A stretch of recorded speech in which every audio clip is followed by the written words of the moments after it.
I think we're good. Yeah. Yes, we're good.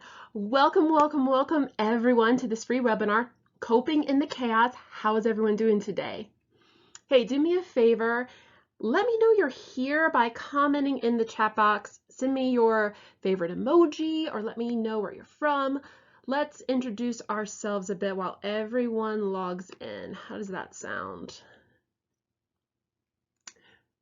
Margot, Catalina, Smith, Walker, hey guys. Leslie Ann, welcome. Everly from Oregon. Ooh, pretty name, pretty place. Hi, Carrie.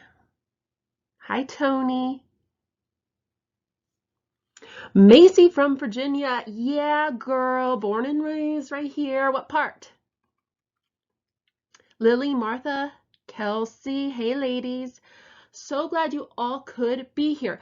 Okay, well, we may have some extra people check in, but who's ready to get this thing going? We're going to be talking about some pretty potentially heavy stuff today, huh? So let's get this thing going by talking about COVID-19. Let's name the beast, shall we? This global spread of COVID-19 is affecting us all. It has caused a list of medical and economic problems all over the world, but it's also given us a ton of fear and stress and anxiety. Many of us are experiencing a great deal of uncertainty. What it means for our families, our friends, our jobs, our community outlets, this fear is beginning to have an enormous impact on our personal and collective well-being. Can anyone feel me on that? Show of hands in the chat box. Yes, that's why you're all here, right? Well, that is where I'm in. So before we get into the good stuff and the reason why you're here, let me tell you a little bit about myself. My name is Laura Copley, and my passion, the reason I am on this planet, is to help those who are suffering find another way through the pain, another way out of the darkness, another way into themselves, another path to happier, transformed life. And my expertise isn't just around recovery. It's not just about getting back to the status quo or where you used to be. Oh no, my friend. My research, my education is about figuring out how those that have been suffering can reach an even higher level of being, a completely transformed, actualized, awakened state of being that they would not have reached if the trauma didn't happen to them in the first place. Yeah, I'm gonna let that sink in for a second. It's a little taboo to talk about, right? The thought of something beautiful growing out of something dark. It's a delicate topic in the mental health profession still.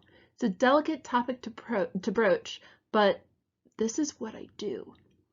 And at the end of this short webinar, if you stick with me to the very end, you will have an opportunity to learn more about how to work with me on your transformative journey and receive a huge discount offer that only those who watch this webinar will get. So, Lily says, tell us now. No, it's a secret. Good stuff, friends, good stuff. Okay, a little about me. I'm also a new mom. Her name is Willow, and she's my little shamrock baby. She was born on St. Patrick's Day. I love my dog, Jovi. She is my sunshine dog. I love to dance, hike waterfalls, explore the world. We actually just got back from Panama and Costa Rica when this pandemic hit us here in the United States. So it was rather whiplash coming back to that. And it was in that moment coming back from Panama, where I was so off the grid for 12 days, living blissfully in the Caribbean without TV or consistent Wi-Fi, when I was met face to face with this pandemic. Traveling back home, we had to go through a few airports in different countries and seeing how they were all responding to what was happening to the world.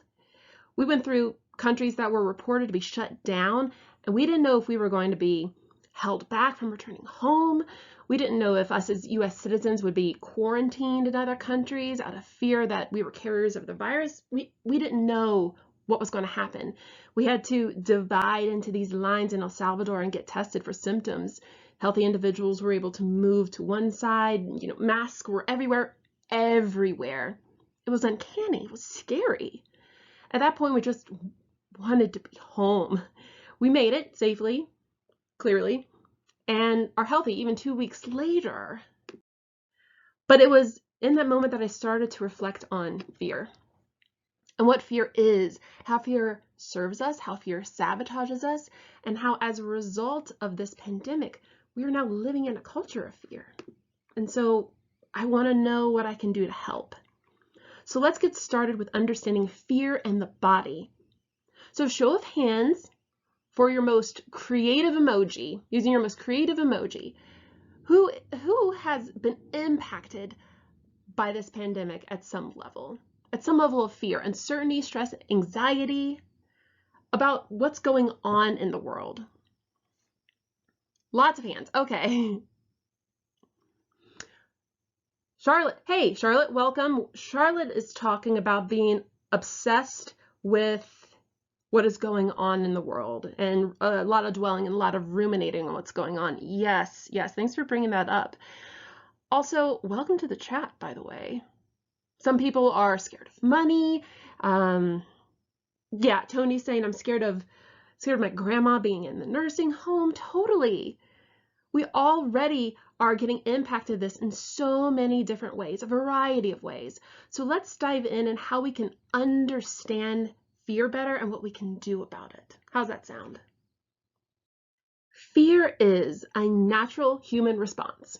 You're not weird or unhealthy for having that feeling. It's the emotion that stems from our biological survival instinct to fight or flight, meaning to fight or defend ourselves against something dangerous, or to flight, run away from danger. But here's the catch. What we are experiencing in the world right now cannot be remedied directly from our ability to fight or flight. We can't ninja punch it away, and we can't run away from it. When we have those unresolved impulses in our body, without a healthy way to express them or heal them, it can manifest as significant stress, obsessive thoughts, anxiety, and other painful mental health conditions. Yeah? But what if I told you that right now we can use your fear to start living more intentionally? Instead of repressing it or ignoring it or thinking that it's bad, you actually could use your fear to create a more fulfilling life. Pause. How would that feel? What would that even look like? It's possible. Show me some love if that would feel good. Yes. Awesome, guys. Martha says, please. Yes. Okay. So here's the secret. Fear tells you what you are afraid to lose. And what you are afraid to lose is something that you value. And the things that you value are the things that make your life happy and fulfilling. Bottom line, fear tells you what is important in your life. So here's an activity on a piece of paper, or you can do it in the chat box. If you're seeing it on replay, write it on a piece of paper. Write down what your emotions are telling you. For example, I'm afraid that ... I'm stressed about ... I'm anxious that ... I feel guilty about ... And actually, if you're live with me and you feel comfortable, just maybe you can share some stuff. It'll help others. Catalina is worried that her children are going to be impacted by this. Catalina, your children are important to you. Margot says that she's feeling guilty of wasting her day away. Margot, feeling productive with your time is important to you. Macy is afraid that she's going to be losing her friends. Macy, your connection to others is so important to you. And then Tony, yes, Tony is, what happens if I'm sick? What happens if I can't protect my other ones from getting sick? Tony, being healthy and being a protector of your family is important to you. See what I did there? Yeah? Now take some time to jot some other emotions down. What are they telling you about your values, the things that are important to you? Let's see how those fears, insecurities, uncertainties impact your well-being next, okay? That's where we're going next. These are the dimensions of well-being: social, emotional, intellectual, spiritual, physical, occupational, environmental. We need to have a very conceptual, holistic approach to our well-being in order to live optimally. Here's a little piece of insight. Well-being is not an end goal. Meaning once you have it, it doesn't necessarily stick, unfortunately. Well-being is a work in progress. It ebbs and flows with your biology and your circumstance. And what is happening in our world right now creates an opportunity to address our well-being and find our resiliency. Well-being is something that we always work towards, even now. Wellness is a conscious effort. It's self-directed, it's evolving. It's an evolving process of achieving your full potential over and over and over and over again. Your well-being is multidimensional, guys, and holistic. It encompasses various different aspects of your lifestyle. So let's explore them together a little bit with an activity. So social, emotional, intellectual, spiritual, physical, occupational, and environmental. What I want you to do is rate those from a scale of 1 to 10 as I start talking about them. 10 being the best on how fulfilled you feel in that particular domain. Don't worry, I'm about to go over what they mean. So first, social wellness. The socially well person has a network of support based on interdependence, mutual trust, connection, respect, and has a developed sense of sensitivity and awareness towards others. There's empathy, there's sympathy, there's the longing to comfort and be comforted. Yes? 1 to 10, how is that present in your life now? Not 6 months ago, because we're talking about this COVID-19 thing. So right now, how has it been impacted? Emotional wellness. The emotionally well person can identify, express, and manage the entire range of feelings and would consider seeking assistance to address areas of concern. This doesn't mean that they're always happy-go-lucky. It just means that they know how to flow with various different emotions and that their emotions are congruent with reality. 1 to 10, how are you doing with that right now? Intellectual wellness is next. The intellectually well person values lifelong learning. Intellectual stimulation. They seek to foster critical thinking skills. They develop moral reasoning, expand worldviews. They like to engage in education for the pursuit of knowledge. How has your longing to be intellectually stimulated been impacted lately? 1 to 10. Spiritual wellness. The spiritual well person seeks harmony and balance. They open themselves up to exploring the depths of the human purpose and meaning and connection through dialogue and self-reflection. This can involve religion and it can involve faith, but it doesn't have to. So this is all of it is, but this is a very personal response. 1 to 10, how is your spiritual well-being doing right now in the midst of this pandemic? Physical wellness. The physical well person gets an adequate amount of sleep, eats a balanced and nutritious diet, engages in exercise, attends regular medical checkups as necessary, and has safe sexual relationships. Physical health, 1 to 10 right now. What's going on? Occupational wellness. The professionally well person engages in work to gain personal satisfaction and enrichment. Their work is also consistent with their values, goals, and lifestyle. A lot of people's occupational wellness has been disrupted right now, so check in with yourself. How is that being impacted right now in your life? 1 to 10, and then finally, environmental wellness. The environmentally well person recognizes their personal responsibility to preserve, to protect, and to improve their environment, their local community, and on a larger scale. They appreciate the interconnectedness of nature and the individual. How's that happening or manifesting in your life right now? 1 to 10. Look at your scores. What are your areas of strength right now? Take your time. Let me know in the chat box. Maybe let me know in the chat box. Intellectual, okay. Spiritual, intellectual again.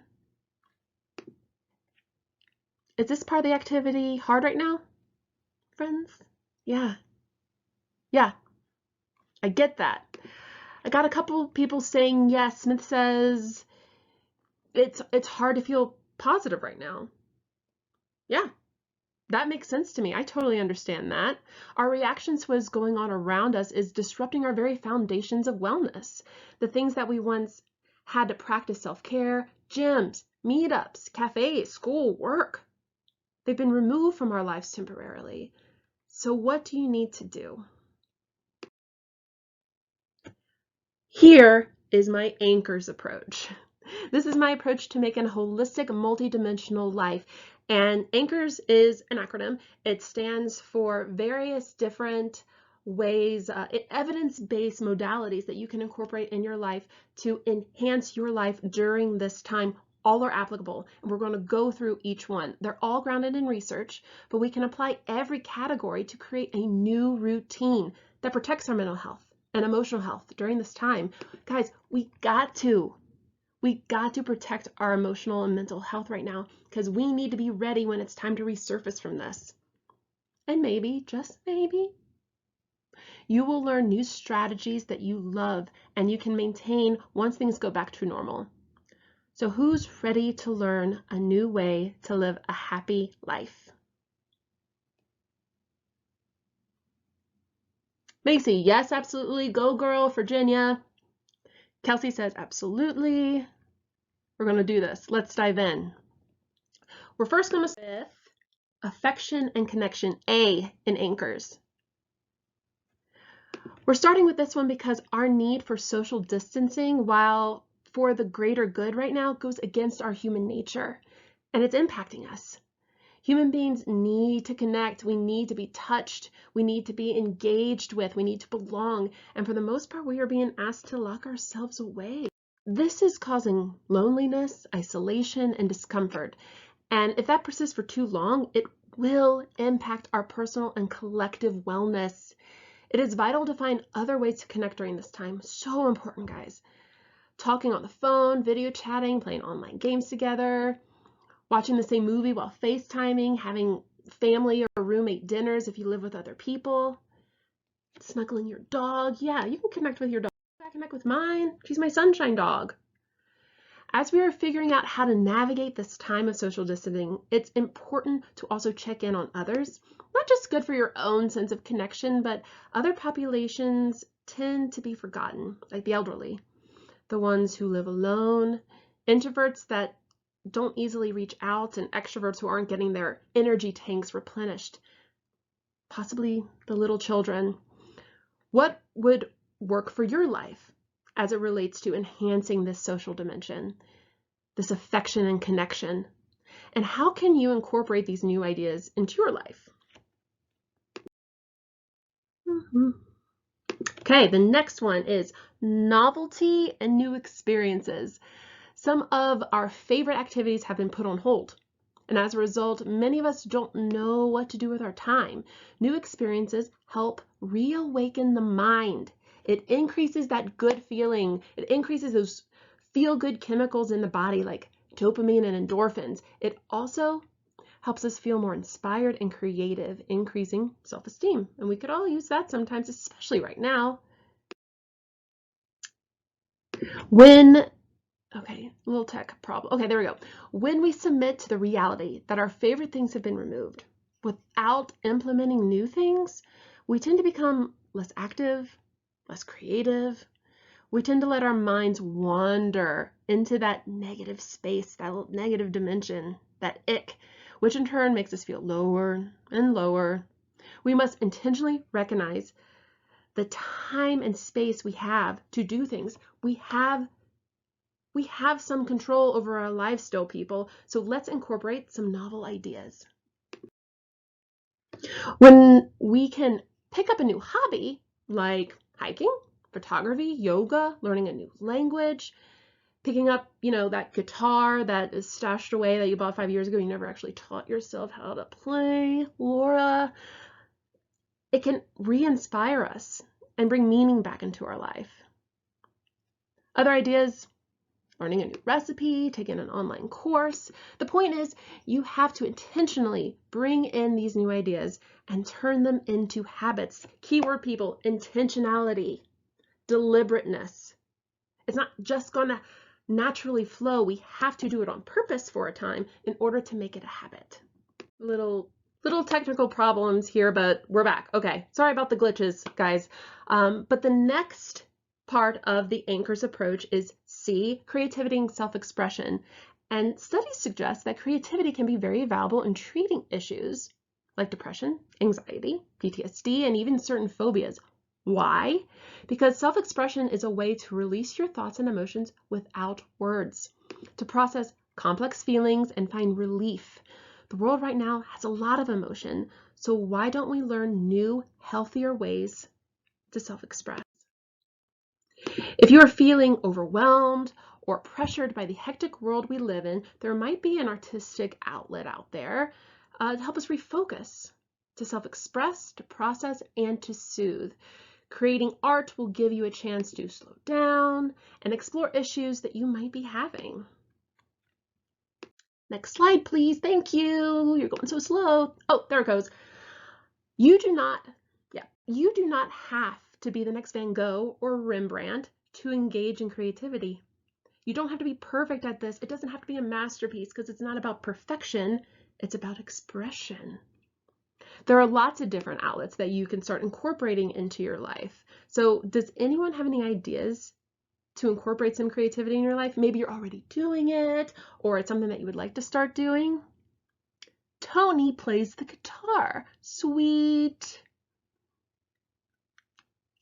Margot likes those meditation coloring books. Those are so relaxing for sure. Other things, music, journaling, scrapbooking, painting, sculpting, poetry, songwriting, drawing, mandala work. Set aside some time in your routine to try some new things. On purpose. Remember, deliberateness, intentionality. Set aside some time to self-express. Maybe one will stick. H in anchors, humor and laughter. Guys, laughter is the best medicine. Have you heard that one before? It's at least up there. It draws people together in ways that promote healthy physical and emotional changes in the body. Laughter changes our neurobiological chemistry faster than any man-made medication. Think about that.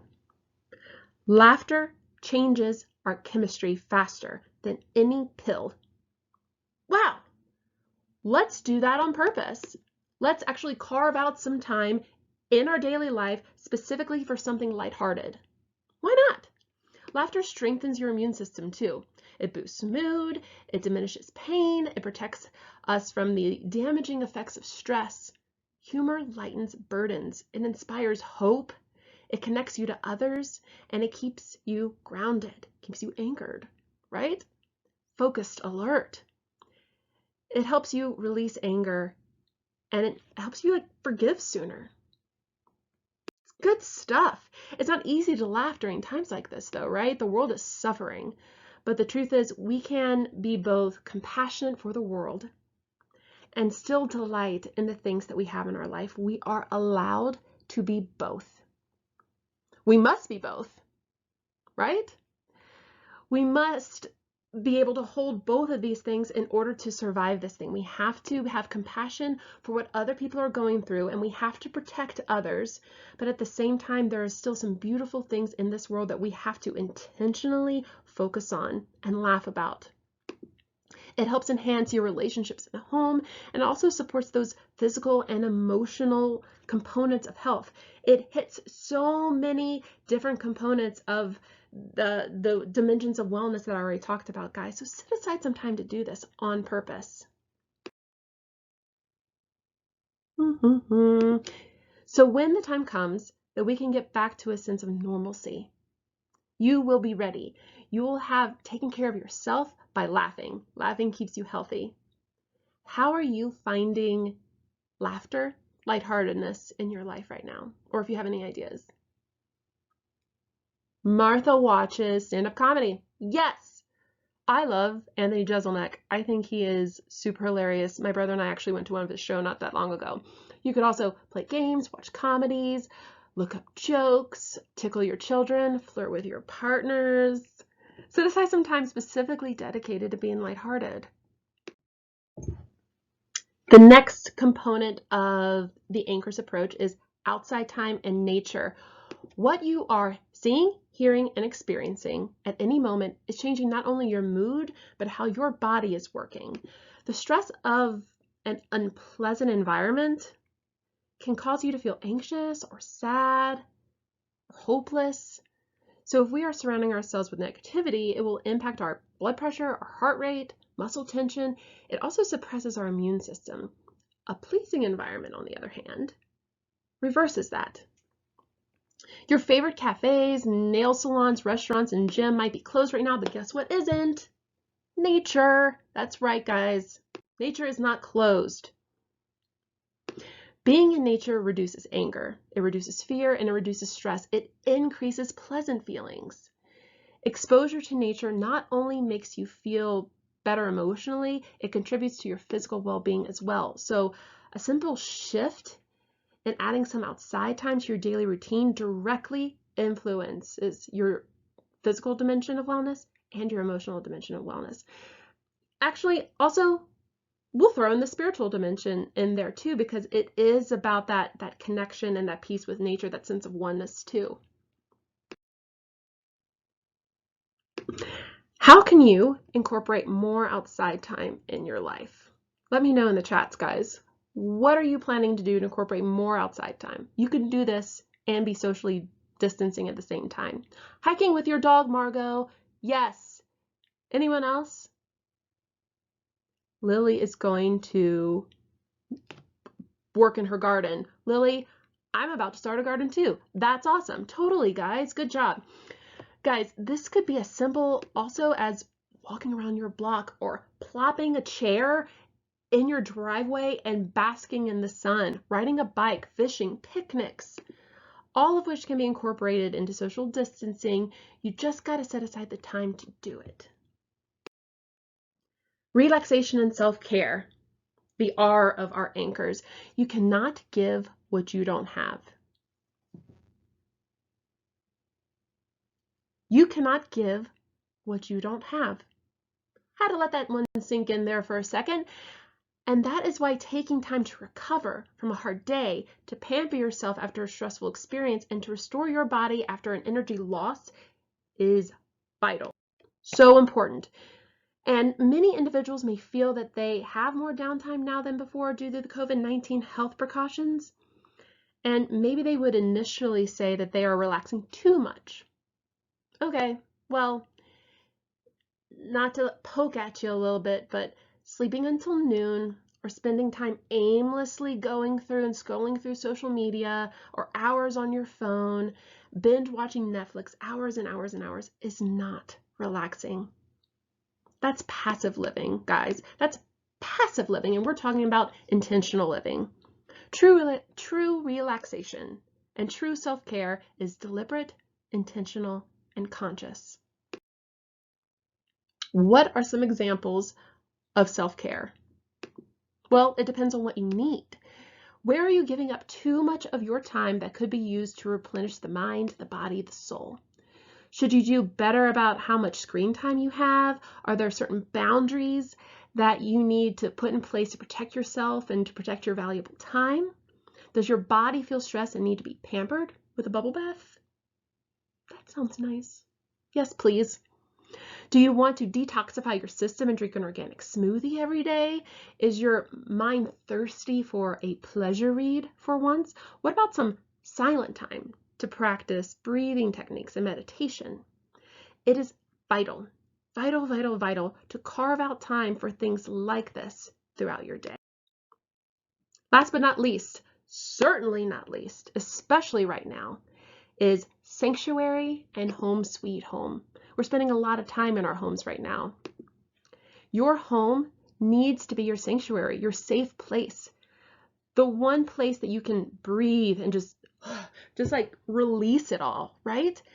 Your home is an extension of you, and quite often how we feel on the inside is reflected in our immediate home surroundings. So if you're feeling overwhelmed on the inside, look around. Is your home cluttered? Does your home feel overwhelmed on the outside? If you're feeling depressed or low, is your home dark? Is there not a lot of extra light, natural light? Likewise, if we want to change how we feel on the inside, we need to make sure that our home is a sanctuary on the outside.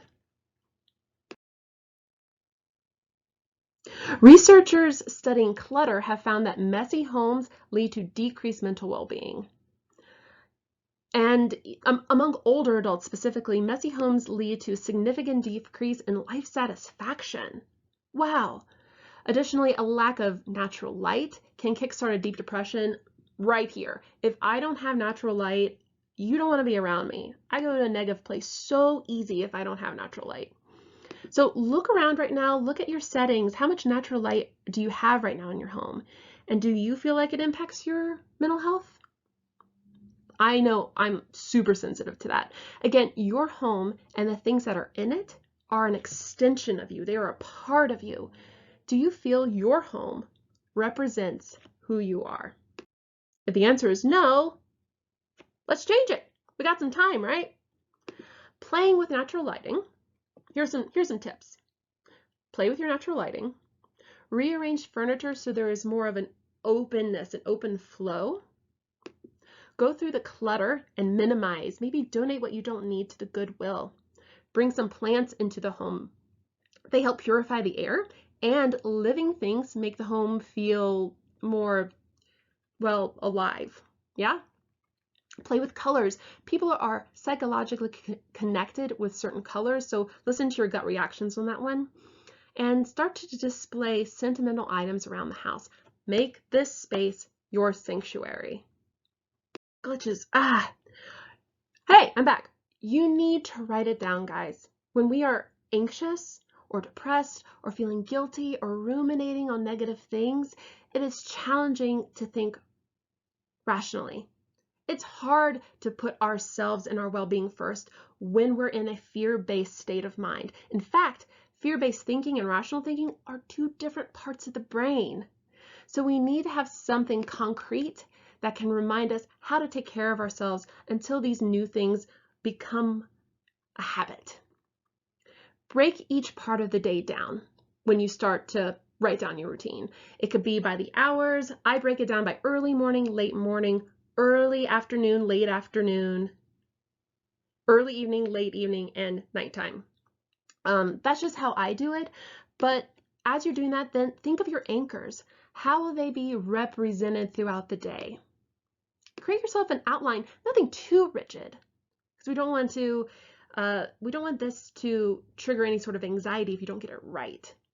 This is supposed to be helpful. So create an outline of a day that feels healthy, that feels like it flows, that incorporates your anchors. And if you get stuck, if you find yourself in a dark place in the moment and you're dwelling on some negative things, here's one last technique for the day. What would make that moment good? 6 M's: mindfulness, meditation, movement, mastery, Mother Nature, meaningful connection. So when you're stuck in the moment, what would make it good? Do one of those things. This is a simplification of things that we've already worked on, but choosing one of those practices in the moment can help you snap out of that negative mindset. There are so many people who feel lost right now, who feel like they are alone in their raw feelings or how they're dealing with this pandemic, how they're dealing with their dark thoughts. And if you're one of those individuals, I want you to know that you are not alone. And I hope you have found this webinar useful. I hope that it's given you some foundations to start making some shifts in your life. And we could do so much more work together. In our last couple minutes, I want to let you know of an awesome opportunity that I'm creating called the Science of the Best Life.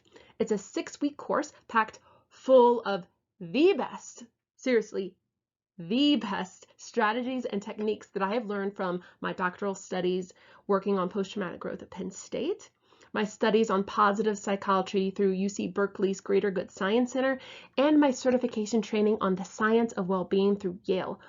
Okay, this course is packed full of those goodies that you can apply every single week. It could also be incorporated in your anchors approach. This is really good for your routine if you like to be interested in that. So if you want to learn more valuable, profound, and sometimes fun techniques and lifestyle skills to cultivate more happiness, increase intimacy in your relationships, improve self-esteem, enhance creativity, and find inner peace, then I have this really cool offer for you, like I talked about earlier on. The first 25 people who register for my course will participate in my soft launch. So I'm not ready to launch it full on yet. I need you guys. I need you guys to give me feedback and testimonials. I need some beta testers to go through this course first and let me know what they think before I go out and send it out into the world, right? So in exchange for your feedback and testimonials, I'm going to give you $100 towards this course. Yep, you get it for 50% off. Guys, that's like less than $17 a week for the best strategies out of Penn State, UC Berkeley, and Yale. Yep, I'm name dropping, totally. I'm so excited about this, you guys. I've been really working hard on getting this together, and I hope it works out for you. So the first 25 people that register for this get that $100. And you can register for this course by going right now to my Teachable website, drcopleyschool.teachable.com. And that's it. I hope you had an awesome experience with this webinar. Thank you. Thank you so much for joining me today. If you have any questions about this webinar or about my course, you can DM me on my Instagram account at doccopley or email me at lacopleyphd@gmail.com. Don't forget to register for my course today to get your $100 gift at drcopleyschool.teachable.com. I'll see you next time, guys. This was a lot of fun. Also, sorry about the glitches. See you next time. Bye!